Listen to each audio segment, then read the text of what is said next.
बिस्मिल्लाहिर्रहमानिर्रहीम अल्लाहुम्मा सल्ली अला सय्यदिना मुहम्मद व अला आलि सय्यदिना मुहम्मद व बारिक वसल्लम अलैहि। जो आज मैं आप लोगों के लिए टॉपिक लेके आया हूँ वो पैरालिसिस यानी फालिज है। जिस्म के हिस्से में किसी भी हिस्से में अगर फालिज गिर जाए, फालिज हो जाए तो मरीज़ बहुत अरसे तक इस बीमारी से झुंझलाता रहता है और अक्सर बड़ी उम्र के लोगों को इस आर्ज़े में मुब्तला देखा गया है। और जो लोग ज़्यादा टेंशन, ग्रीफ, परेशानी का आर्ज़ा जिनको रहता है उनको भी ये मर्ज़ देखा गया है। तो पैरालिसिस की जो अद्वियात है वो मार्केट में अगर देखी जाए तो बहुत ज़्यादा इसका इलाज का मसला है। लोग पैरालिसिस की वजह से, फालिज की वजह से दर बदर ठोकरें खाते हैं, लेकिन खातिर ख्वाह इजाफा बेहतरी, खातिर ख्वाह आराम नहीं आता और इसकी वजह से बहुत सारे लोगों को बहुत सारी दिक्कत का सामना करना पड़ता है। तो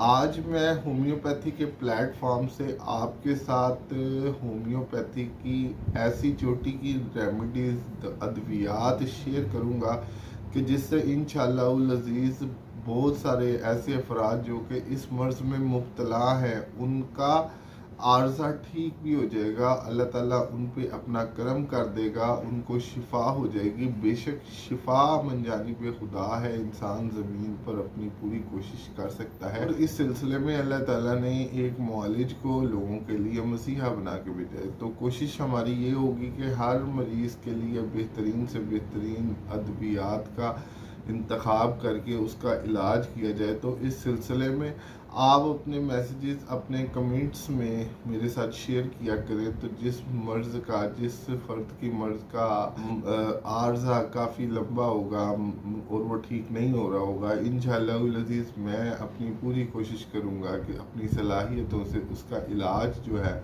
वो मुमकिन कर सकूँ और अल्लाह ताला उसके ऊपर अपना करम कर सके। तो दोस्तों, सबसे पहले आज की जो हमारा टॉपिक है उसकी तरफ चलते हैं। तो पैरालिसिस यानी फालिज, फालिज का मर्ज़ इंसान को हो जाए तो उसकी तकलीफ़ का अजाला नहीं किया जा सकता। इंसान चलने फिरने, उठने बैठने, हरकत करने से कासिर हो जाता है। अल्लाह ताला की हज़ार नेमतों में से, लाखों करोड़ों नेमतों में से इस नेमत का कोई मुतबादल नहीं है कि इंसान खुद अपने पैरों पे चल ना सके, खुद हरकत ना कर सके। तो इस सिलसिले में आज जो मैं आपके साथ मेडिसिन शेयर करूंगा इंशाअल्लाह अज़ीज़ ये आपके फालिज के आर्ज़े में आप लोगों के लिए बहुत मददगार भी साबित होंगी और इंशाअल्लाह अज़ीज़ काफ़ी लोग इससे शिफा हासिल करेंगे। तो सबसे पहले हम देख लेते हैं कि इसमें कौन कौन सी अलामात देखने को मिलती हैं जिस वजह से फालिज का आर्ज़ा लोगों को हो जाता है या होता है। तो सबसे पहले जो मरीज़ को बेचैनी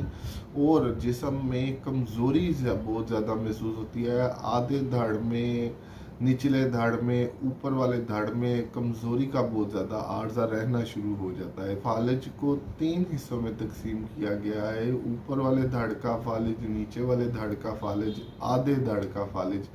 तो ये बड़ी कॉमन सी 3 एग्जांपल्स हैं फालिज की जो कि हमें देखने को मिलती है। तो आज हम आधे धड़ के फालिज की जो अद्वियात हैं, जो अलामात हैं, जो टेस्ट हैं और जो उसके अलावा उसके प्रिकॉशंस हैं जो कि हमने उसके लिए एहतियाती तदाबीर करनी है, वो मैं आपके साथ शेयर करूँगा। मज़ीद अगर किसी को समझ नहीं आए तो वो कमेंट सेक्शन में अपना मैसेज लिख सकता है। मैं इंशाअल्लाह अज़ीज़ वक्त के रहते हुए उसका जवाब भी दूंगा और इंशाअल्लाह अज़ीज़ प्रॉपरली गाइड भी करूंगा।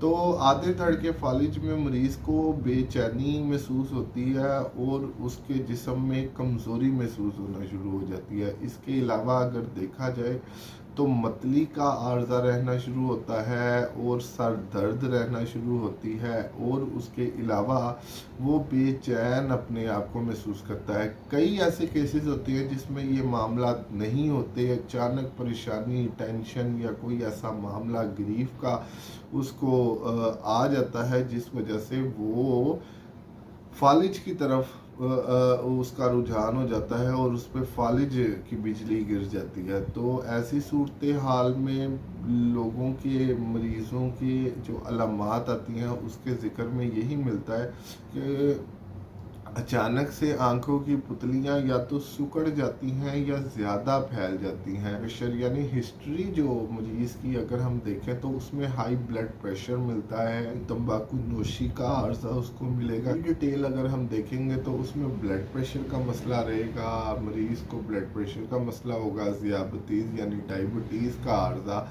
उसको लाक होगा। इन वजूहात से जो अचानक परेशानी की सिचुएशन आती है जिसकी वजह से इंसान को फालिज गिर जाता है, तो उसके लिए भी इंशाल्लाह अज़ीज़ आपके साथ मेडिसिन शेयर की जाएगी। इस्तेमाल करेंगे तो इंशाल्लाह अज़ीज़ मुकम्मल अफाका हो। उसको खाने पीने की बड़ी तकलीफ़ होगी, दुश्वारी से निकलेगा। कई मरीज़ों का ये बहुत ज़्यादा मामला होता है, अगर निचले धड़ का फालिज हो जाए या ऊपर वाले धड़ का फालिज हो जाए, आधे धड़ का फालिज हो जाए, तो कोई भी चीज़ निकलने में बहुत ज़्यादा दुश्वारी का सामना करना पड़ता है। का फालिज है उसमें एक टांग, एक बाजू या जिस्म का कोई मखसूस हिस्सा काम करना छोड़ देता है। तो अगर हम इसके डायग्नोसिस की तरफ चलें, इसकी तशखीस की तरफ चलें, तो पेशाब का टेस्ट, उसके अलावा पखाने का टेस्ट, उसके अलावा अगर आप कंप्लीट सीबीसी टेस्ट, ये 3 टेस्ट जो डेली रूटीन टेस्ट होते हैं ये करवाने पड़ते हैं। इनके करवाने से ब्लड पिक्चर और जिस्म की कीमियाई तब्दीलियों के बारे में अच्छा डॉक्टर को मालूम हो जाता है और वो आगे मेडिसिन प्रेस्क्राइब करने में उसके लिए आसानी हो जाती है। तो दूसरा जो इसके साथ दूसरा जो टेस्ट आप लोगों को करवाना चाहिए वो चेस्ट का एक्सरे और ईसीजी लाजमी करवानी चाहिए। उससे दिल की धड़कनों के बारे में ऐसे तरीके से मालूम होता है कि धड़कन की क्या सूरत हाल है, दिल ठीक तरीके से धड़क रहा है या नहीं। टेस्ट करवाने पड़ेंगे, उसमें हमें सबसे पहले सीटी स्कैन की तरफ जाना पड़ेगा। सीटी स्कैन बहुत ज़्यादा ज़रूरी है, इससे ये मालूम पड़ेगा कि दिमाग में खून की जो बंदिश है वो ज़्यादा है या कम है। इस सीटी स्कैन के टेस्ट से हमें एक दिमाग की मुकम्मल पिक्चर मिलेगी, जिससे हमें आगे इलाज करने में आसानी होगी। डॉक्टर को समझ आएगी कि इसके दिमाग में खून की जो गर्दिश है वो कम हो रही है या ज़्यादा हो रही है, क्या कैफियत सामने आ रही है। एंजियोग्राफी बहुत ज़रूरी है, कुछ मरीज़ों के लिए एंजियोग्राफी की ज़रूरत पड़ती है। एंजियोग्राफी में हमें ये मालूम पड़ता है ब्लॉकेज की जो सूरत हाल है वो कहाँ तक पहुँची है, कि दिमाग में ब्लॉकेज तो नहीं हो रही, ब्लॉक तो नहीं हो रहा किसी जगह से। तो ये आसान टर्मिनोलॉजी में ब्लॉकेज का मामला देखने के लिए जो एंजियोग्राफी का मशवरा दिया जाता है, उससे मालूम पड़ता है कि दिमाग का कौन कौन सा हिस्सा वेल मेंटेन्ड और ठीक तरीके से काम कर रहा है, और जबकि कौन सा हिस्सा ऐसा है जो कि ठीक तरीके से काम नहीं कर पा रहा। तो ये अलामात ऐसी हैं कि जिसको देखना लाजमी है, और ये वो तशखीसी अवामिल हैं, ये वो रिपोर्ट्स हैं जो कि फ़र्दर आपकी जितना ज़्यादा तकलीफ़ का आर्जा होगा उसी के मुताबिक आप लोगों ने लाजमी टेस्ट करवा के अपने मुआलिज को दिखानी है, और उसके अलावा बाद उसकी रिपोर्ट हासिल करनी है, और फिर अपने जो इलाज है इसको आगे लेके जाना है। तो सबसे पहले मैं आप लोगों को बताऊं कि ऐसे मरीज़ों के लिए जो एहतियाती तदाबीर है उसमें ये है कि आप लोगों ने उनको एक ही जगह पे मुस्तकिल नहीं बिठाए या लिटाए रखना। इससे उनको बेड सोर्स यानी जिस्म में ज़ख्मों का अर्जा हो जाएगा।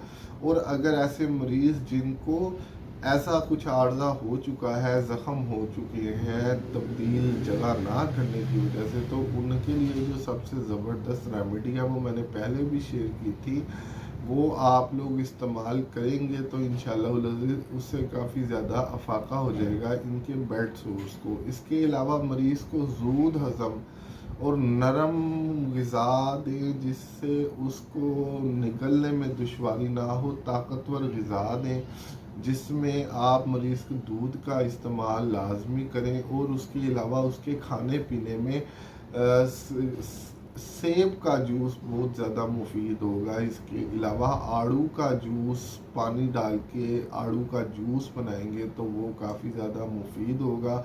माल्टा बहुत ज़्यादा उसका रस मुफीद होगा। गाजर का शरबत आप बनाएंगे अगर गाजर का जूस निकाल के, तो वो ऐसे मरीज़ों के लिए बहुत नहायत मुफीद है।